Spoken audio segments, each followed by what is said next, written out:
Ladies and gentlemen, boys and girls, hello and welcome to Charles with Cooking. And I'm your host, your neighborhood-friendly chef, Charles. Hey Charles, what's cooking? Always tastes good when you're cooking with Charles. Thank you. Guys, quit it. Sit down. Nosebleed! Oh, wow, I didn't see you all there. Okay, thanks guys for coming out. Okay, sit down, let's do this. Yeah, it's gonna be a fun night. All right, we ready? Okay, good. So today, we are going to unbox our next meal kit. And that meal kit is going to be something similar to what is called a Chicken Cordon Bleu. I'm pretty sure that's the exact pronunciation. That's how you have to say it in order to be taken seriously in this industry. So it is Chicken Cordon Bleu. Practice it with me. Chicken Cordon Bleu. Bleu. Bleu. Bleu. Bleu. Great, but we're not doing a Chicken Cordon Bleu.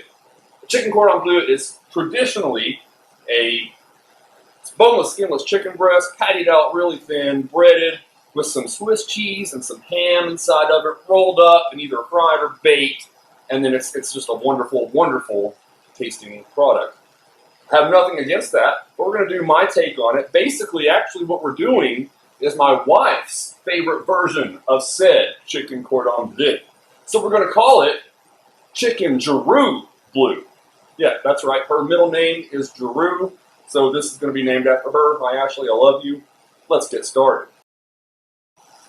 So, to do a Chicken Jerrue Bleu, what do we need? We need a lot of ingredients. Not a lot, but really good ingredients is what really we need. So we have some boneless, skinless chicken breast from our great friends at Southern Fork Farms in Sugar Grove, Virginia. Shout out to Sean. They just simply have some of the best chicken I've ever had in my life. So yeah, we have a boneless, skinless chicken breast. We're going to do some stuff with that, so we're going to come back to it. But I want to introduce you to the other ingredients. We have salt and pepper. Salt and pepper goes on everything. Seriously, I put it on my cornflakes in the morning. You should too. Don't do that. We have some breadcrumbs with some herbes de Provence. I'm pretty sure that's how you have to pronounce it as well. We get these herbes de Provence from a place called BEAGLE Ridge. I cannot recommend them enough. They have a lavender farm, so much more. They've infused lavender into this mix. So it's basically just these herbes de Provence mixed with breadcrumbs. We have farm fresh eggs. We have some beautiful, beautiful smoked bacon. Whenever I cook bacon, I usually sprinkle a little bit of pepper on top of it just for some extra love. But this is from Cheshire Farms out of North Carolina. And then we have some beautiful, wonderful ASHE County smoked cheddar cheese. Again, traditionally this would be made with ham and Swiss, but this is my wife's favorite iteration of it. I like it. I think you all love it too, so that's why we're going with this. And then we have our mise en place. If everybody remembers what mise en place is. Does anybody remember what mise en place is? Jenny! Yes, Jenny! Mise en place is a French culinary phrase which means putting in place or everything in its place. Yes, mise en place is basically just a very fancy way of saying get all your stuff together and in one place before you start your culinary project. So this is what this looks like. This is everything I'll need, a little couple things behind me, but this is everything I'll need to do tonight's project. So, without further ado, let's get to work. So we have this beautiful boneless, skinless chicken breast. It's great just as is, but we're going to take it down a notch, and you'll see what I mean. We are going to butterfly this beautiful breast. And to do that, I usually start with a very sharp blade. And I kind of push down on the breast itself while slicing through it thusly. But you don't want to come all the way through. We're not looking for two different lobes. We want it to still stay connected. So you'll see why it's called butterfly.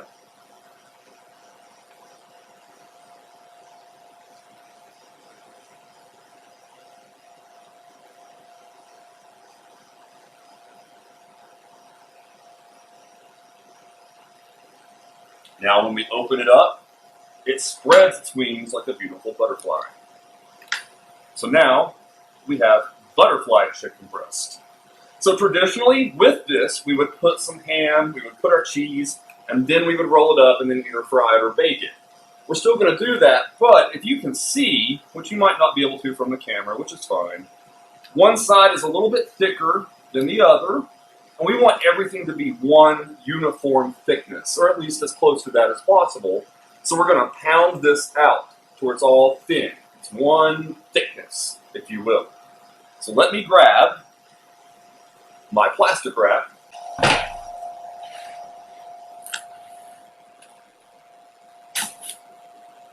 Now you can do this with plastic wrap, you can do it with parchment paper. Either of those two things work very well, but I do recommend one of those two things. So I've got one layer of plastic wrap down, then I'm going to put my chicken breast in the middle of that plastic wrap. I'm going to grab another sheet of plastic wrap about the same size as the first one and put on top of it. Now, the chicken breast is covered, it's protected by this layer of plastic wrap or parchment, so we can unleash our frustrations on it. So, we're going to pound this out a little bit thin. You can use whatever you have around the house. Not a knife, that'll chop it. Not exactly what we're looking for. They make contraptions built just for this. This is a meat tenderizer. It will work just fine. You basically, when you are using it, you're going straight down and then just a little bit off as you hit it. So it's not going to tear through the meat like it probably could. Now that's just me demonstrating the meat mallet. You can also use a dowel or a rolling pin and just, you know, it feels good. That feels really good.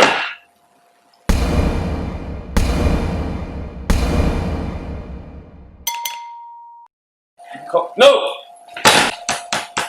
No! You know?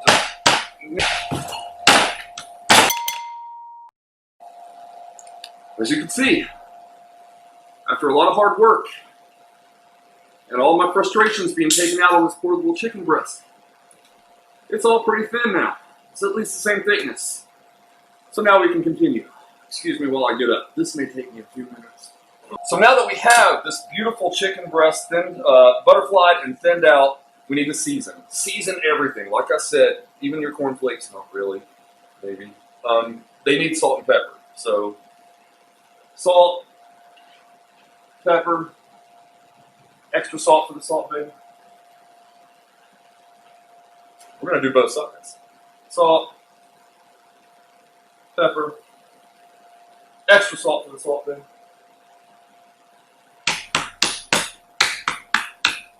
Okay, so before we start filling this and rolling it to finish its beautifulness, I wanted to let you know that there are a lot of people out there that are watching our videos, and we are forever, eternally grateful.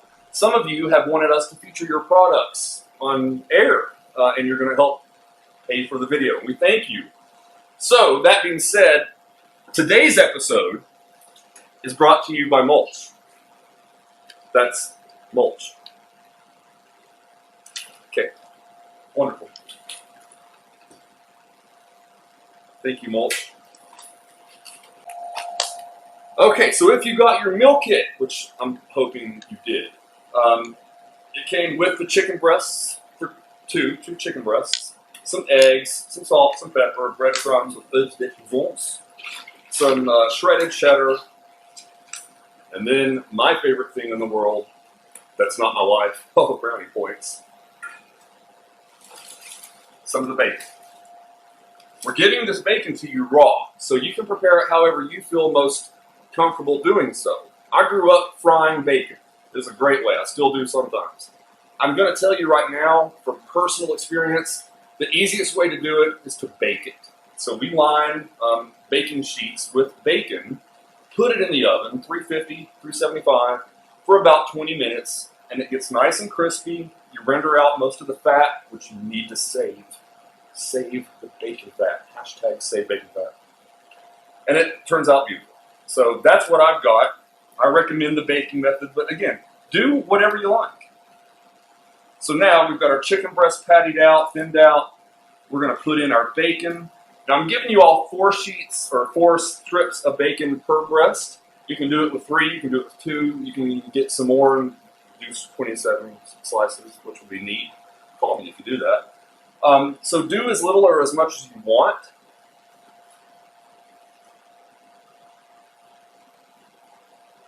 So as you can see, right in the center of that beautiful chicken breast is our bacon. Now we need cheese. And the great thing about cheese is that it kind of also serves as a binder, almost a glue or epoxy, if you will. So right on top of that bacon, we're going to sprinkle this beautiful smoked cheddar cheese. So now we've got this beautiful chicken breast pattied out to where it's all thin, lined with bacon and smoky cheddar. Now we're going to roll it up. Okay, this is what's called another French term, a roulade, R-O-L-A-U-D-E. I think that's how you spell it. It's basically a protein with stuff in it rolled up, and then you can slice it in half when it's done. It'll look like almost a wrap, or you can cut slices out of it once it's rolled up, and it'll be kind of like a pinwheel.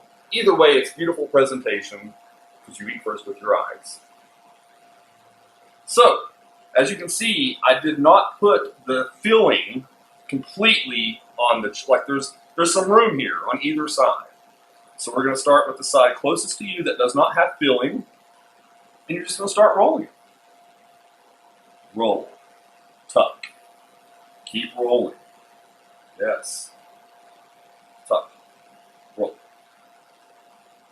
And now, we have our pre-baked or pre-fried chicken Jerrue Bleu. Now, you can skip this next step if you like. I do recommend it though, so just let me know how it works out for you. I have some toothpicks included in the meal kit. You're welcome.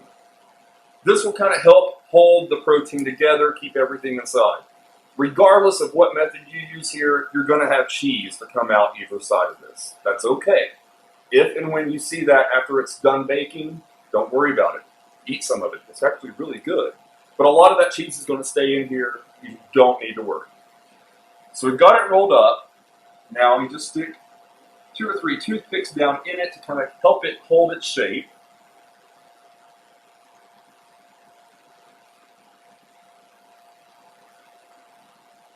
Ladies and gentlemen, boys and girls, there you go.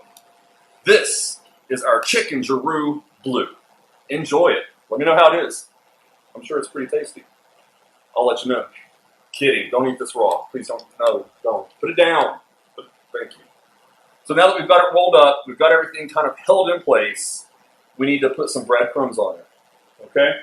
So in order to do that, we're first going to crack your eggs into a mixing bowl.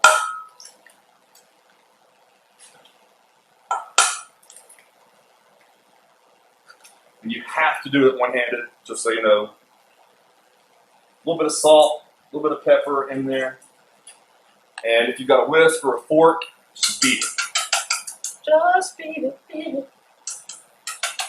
Apparently we can't sing too much of that song or we will be sued. Okay. Now if I'm making scrambled eggs, I want to beat these eggs 2 to 3 minutes solid, at least. The reason for that is when you're beating them, you're incorporating air into the egg. So when you have scrambled eggs or an omelet, they become fluffier because they have air in them. We don't need to worry about that. We just need to make it to where the egg and the egg yolk and the egg white are basically the same thing. Don't really care about the air. So that's what we have there.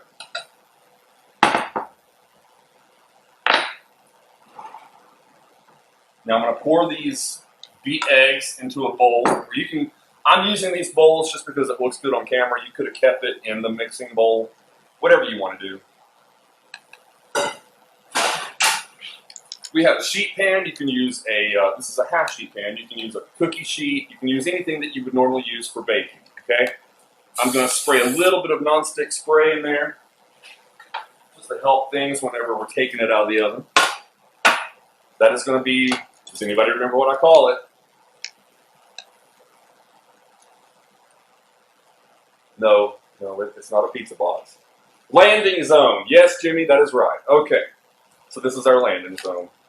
We've got our pre-cooked chicken breast stuffed with beautiful bacon and beautiful cheddar cheese. We're going to first dip it into egg wash, then into the breadcrumbs, and then onto our cookie sheet. Okay, so here we go. And where you have the toothpicks, just kind of go around it with your hand. This works as a good binding agent. It gives the breadcrumbs with the something to adhere to. So now that we have that nice and coated with our egg wash, go right into your bowl with your breadcrumbs with kind of push it down in there so you get the bottom layer pretty well coated, and then just use your hands and fingers to coat the top.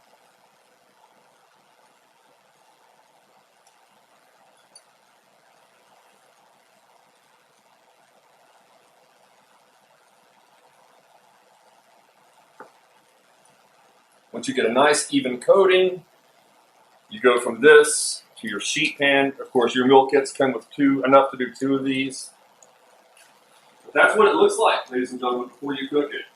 Now, one note I should let you know, before we started this whole video, I went ahead and preheated our oven. Our oven needs to be set at 450 degrees. Does anybody know what measurement we use for cooking in this kitchen?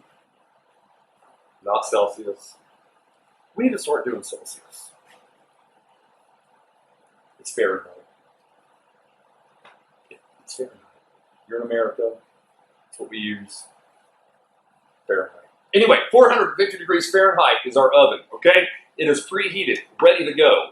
I'm going to pop this beauty into that oven and cook for about 20 to 25 minutes until we take it out and the juices run clear. Then we know it's completely cooked.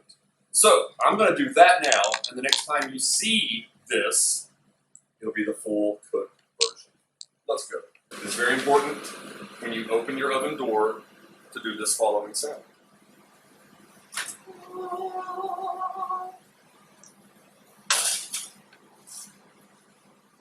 Setting a timer for 20 minutes. That's when I will check it, make sure it's cooked. If it needs to go a little bit longer, we'll set it for like 2-3 minutes at a time until we get it fully cooked. Ladies and gentlemen, boys and girls, thank you so much for watching today's video. I, again, am Chef Charles, your friendly neighborhood chef, and I encourage you to take pictures of this dish. Send it to me. I want to see what it looks like. I don't care if it's done with painted glass. I'm sure that would be actually beautiful. We had several people send us pictures of the tomato pie, which was our last video. Guys, they looked amazing. I am impressed. You did a lot better than I probably could. Taylor, the baker, was also saying that you also did better than I could do. So good job. Now let's see what you did with this. Thanks.